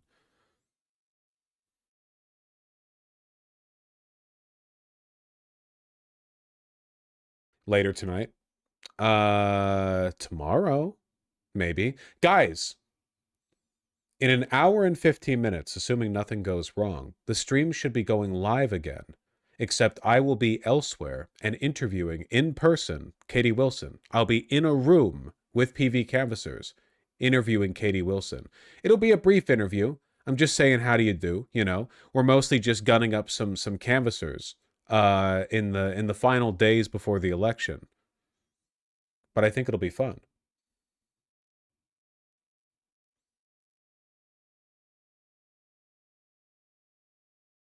Yes, an undisclosed underground location. Exactly.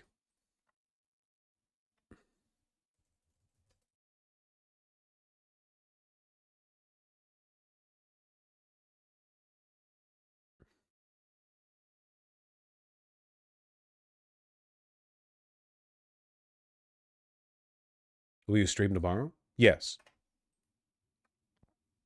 Hold up. I haven't seen this clip. Somebody in chat referenced it. Next week in this city, it does seem like Mamdani will become mayor. I'm going to ask this quite bluntly. Do the Jews in this city have a reason to be concerned? We'll have to see what happens. I hope not. The fact that this is someone who talks about, you know, doesn't denounce the slogan, globalize the Intifada. What are your thoughts when you think of that? I do not believe that we are able to predict what's going to happen. I can't sit here and tell you. I can only hope that there will be whatever happens in the election, and you know it hasn't occurred yet, so everybody should go out and vote. But it is important, you know, to deal with whatever the reality is next Wednesday, whatever it is, and for people to play as constructive a role as possible in. You want to know about this podcast? I just looked up on their Apple podcast profile. Yonit Levy of Israel's Channel 12 News and Jonathan Friedland of The Guardian are two of the most prominent journalists in the world today. They are also Jews. Each week, join what MSNBC's Rachel Maddow calls the two great smart hosts as they dissect and debate current events shaping Israel, Jewish life, and the wider world. Incredible stuff.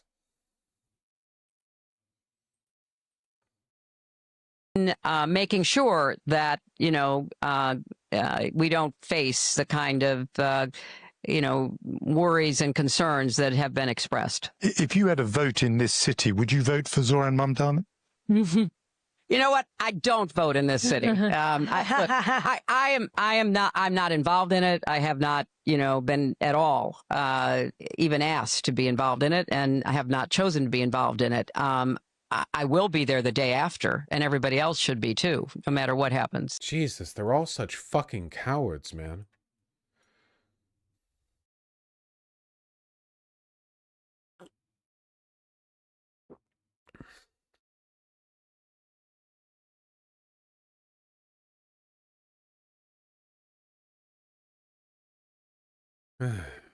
Yeah, the origin of Vote Blue, no matter who. God.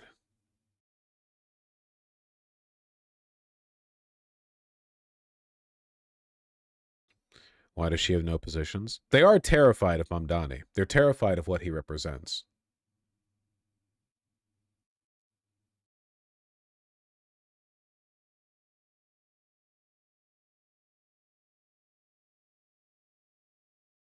Yeah, Ben, I got it.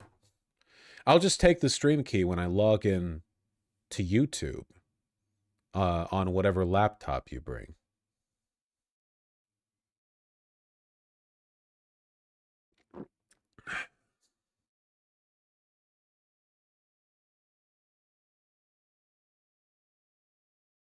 Good laugh if you see the Schumer Dem Unity event being ignored for Zoran. Don't know what you mean. Donuts before you leave?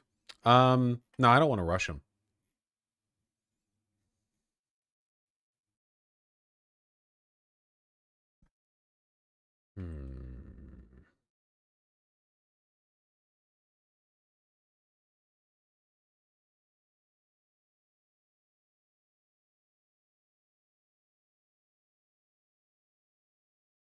You want to watch a clip of an ICE officer tearing his ACL chasing someone?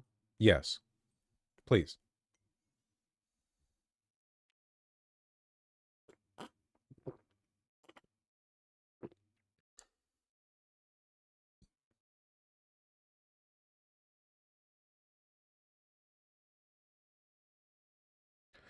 Hillary not endorsing Mamdani helps him, actually. Yeah, but only because Hillary is the kind of person who wouldn't endorse Mamdani.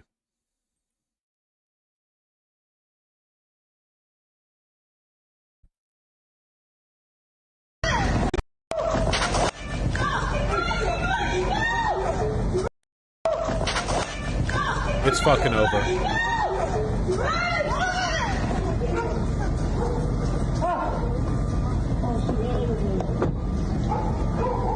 Officer down!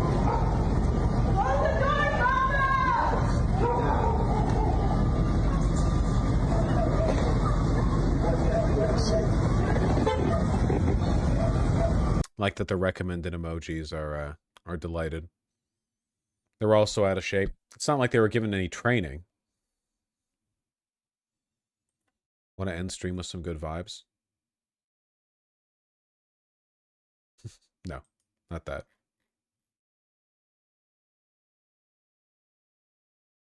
You know, I can find something with good vibes, though.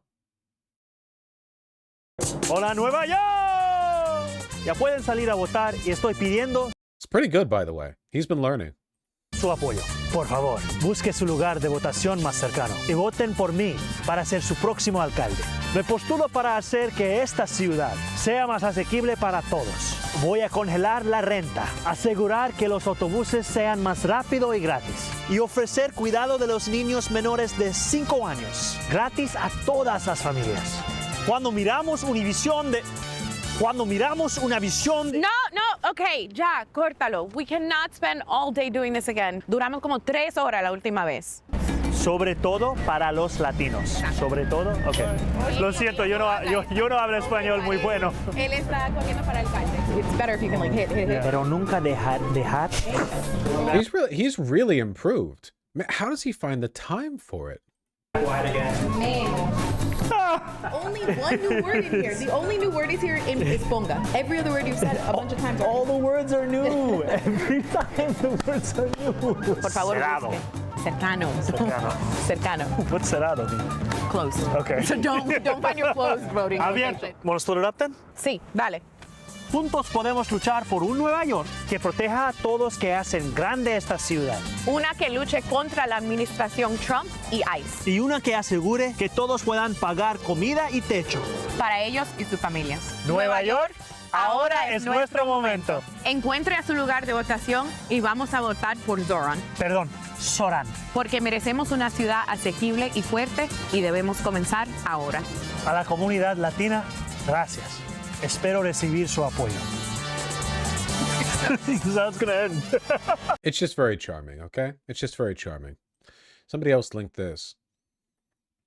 Anime-based therapy is being trialed in Japan. Well, to be specific, visual novel-based therapy.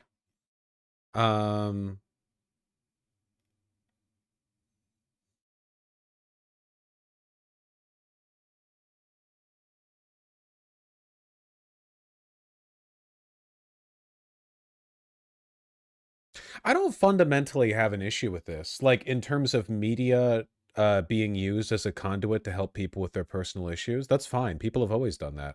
But this wouldn't be like taking the place of actual therapy, right? This would just be like trying to design a visual novel to help. Yeah, like you're like theoretically you're just using it like an artistic medium to help engage with people. I don't think there's anything wrong with that. Yeah, it wouldn't be much different from like a self-help book. It's just a different format. Yeah, I don't know. Is it an actual replacement for therapy? Like, would you be going to like a therapist and they'd be like, "Here, try this"?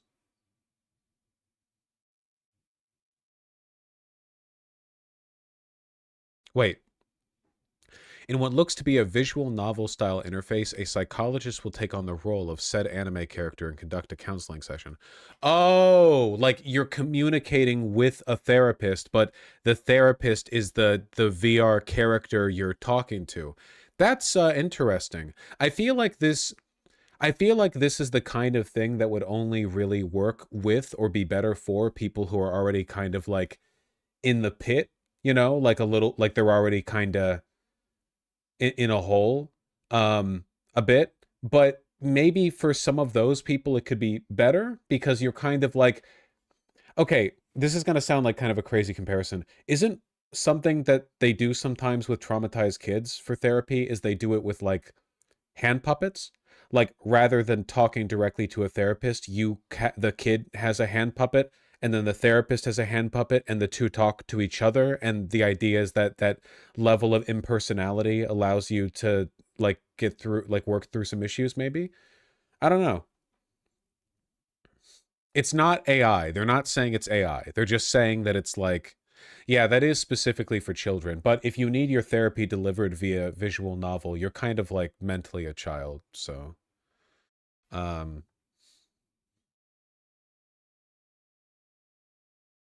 I don't know. That's pretty crazy.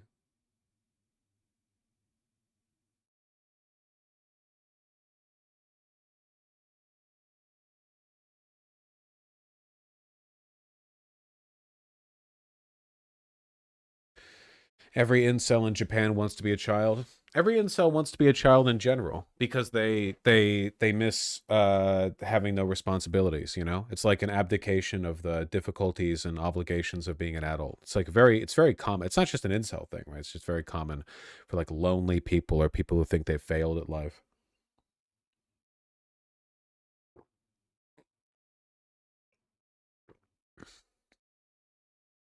Sometimes you do need, yeah, it could be good for people who have bad social anxiety. Um, But sometimes people do need like a media figure to give advice that they won't accept from a person like interpersonally. Did you see how many guys got one shot by like their parents all their life were like clean your room, and then Jordan B. Peterson said clean your room and they said, "Oh my god, genius."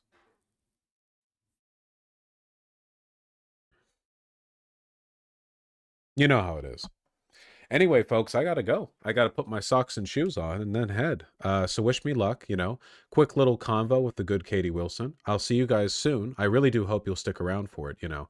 Just going to pitch a couple of questions, talk about all of her nasty controversies, all the deep, dark secrets about Katie Wilson that have been unearthed in recent weeks. And you know, talk to the canvassers.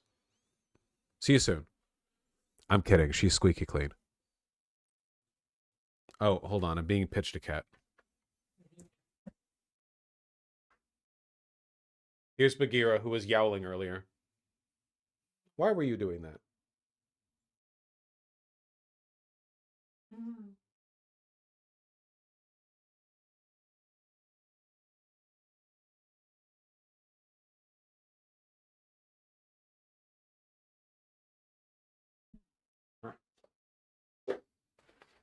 All right. No belt? I'm indoors. Hush.